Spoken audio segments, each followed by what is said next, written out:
who will be joining us. Unlike Jeopardy's, I don't have to reach for the buzzer.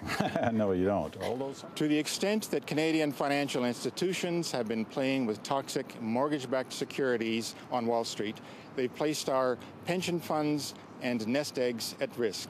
Ms. May, what would you as Prime Minister do to protect Canadians from the American financial crisis? Well, crisis it is, and we saw it unfold again today. Let's assume you're Prime Minister tonight. What would you do tonight for Canadians?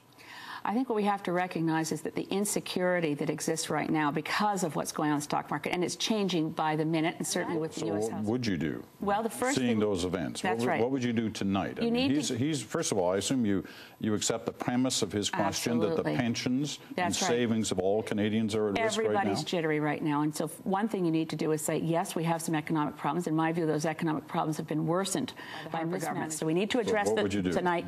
First of all, a message of security to Canadians from a Prime Minister who's taking it seriously.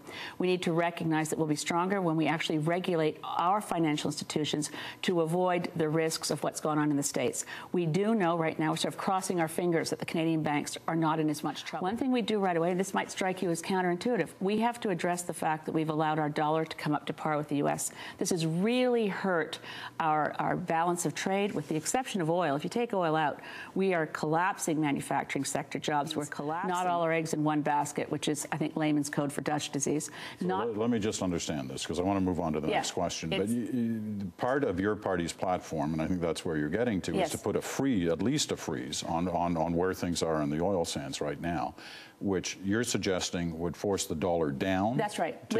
How far down do you want the dollar to go? An 80-cent dollar is good for the Canadian economy. We also want to stop foreign direct investment buying up our companies, because that's the two things that have driven the dollar up.